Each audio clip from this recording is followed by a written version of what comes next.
സായി പണപ്പെട്ടി എടുത്തുകൊണ്ട് വീട്ടിൽ നിന്നും എവിക്റ്റ് ആയിരിക്കുകയാണ്. 5 ലക്ഷം രൂപയുടെ പണപ്പെട്ടി എടുത്തുകൊണ്ട് സായി എവിക്റ്റ് ആയിരിക്കുകയാണ്. സായി അവിടെ ചെറിയൊരു മണ്ടത്തരം കാണിച്ചു. അതുപോലെ തന്നെ വളരെ ബുദ്ധിപരമായ ഒരു തീരുമാനവുമായിരുന്നു അത്. ബുദ്ധിപരമായ തീരുമാനം എന്താണെന്ന് ചോദിച്ചു കഴിഞ്ഞാൽ, സായി എന്തായാലും ഈ ഒരു ബിഗ് ബോസ് സീസൺ 6 കപ്പടിക്കാൻ പോകുന്നില്ല എന്ന് വ്യക്തമായിട്ട് സായിക്ക് അറിയാം. സായി ഈ ഒരാഴ്ച എവിക്റ്റ് ആകാനുള്ള സാധ്യത ഏറെയുള്ള ഒരു മത്സരാർത്ഥിയാണ്. അതുകൊണ്ട് തന്നെ പണപ്പെട്ടി എടുത്തുകൊണ്ട് എവിക്റ്റ് ആവുകയാണെങ്കിൽ വോട്ടിങ്ങിന്റെ അടിസ്ഥാനത്തിൽ ബിഗ് ബോസ് പുറത്താക്കി എന്നുള്ള പേര് വരത്തില്ല. സ്വയമായിട്ട് ഇറങ്ങി പോകുന്നതാണല്ലോ, അന്തസ്സോടെ ഇറങ്ങി പോകാമല്ലോ, മാത്രമല്ല പൈസയും കിട്ടും. പക്ഷെ അവിടെ സായി ചെറിയൊരു മണ്ടത്തരം കാണിക്കുക എന്താണെന്ന് വെച്ചാൽ, ആദ്യം വെച്ച പണപ്പെട്ടി തന്നെ അങ്ങ് എടുത്തു. ആദ്യം വെച്ചത് 5 ലക്ഷമാണ്. ഒരുപക്ഷെ അതിൽ കൂടുതലുള്ള എമൗണ്ടുകൾ ഇന്നോ നാളെയോ ആയിട്ട് വീണ്ടും വന്നേനെ. പണപ്പെട്ടി വേറെ പണപ്പെട്ടി വന്നേനെ. കഴിഞ്ഞ സീസണിൽ അതുപോലെ ആയിരുന്നു.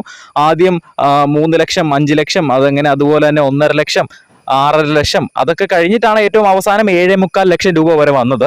ഇത്തവണ ആദ്യം വെച്ചത് 5 ലക്ഷമാണ്. ഒരു പക്ഷെ 10 ലക്ഷം രൂപ വരെയുള്ള എമൗണ്ട് വന്നേനെ. അപ്പൊ സായിക്ക് അതൊന്ന് വെയിറ്റ് ചെയ്ത് നോക്കിയിട്ട് എടുത്താൽ മതിയായിരുന്നു. ലാലേട്ടനും അത് തന്നെയാണ് പറയുന്നത്. ചാടി കയറി എടുക്കേണ്ട, നോക്കി ആലോചിക്കാൻ നിങ്ങൾക്ക് സമയമുണ്ട്, അങ്ങനെ നോക്കിയിട്ട് എടുത്താൽ മതി എന്ന് ലാലേട്ടൻ പറഞ്ഞതാണ്. പക്ഷേ സായി പണപ്പെട്ടി എടുത്തിരിക്കുകയാണ്. ബിഗ് ബോസ് സീസൺ 6 5 ലക്ഷം രൂപയുടെ പണപ്പെട്ടിയുമായിട്ട് ബിഗ് ബോസ് വീട്ടിൽ നിന്നും എവിക്റ്റ് ആയിരിക്കുന്നത് സായിയാണ്. ബിഗ് ബോസിന്റെ കൂടുതൽ ലൈവ് അപ്ഡേറ്റ്സിനായിട്ട് ചാനൽ സബ്സ്ക്രൈബ്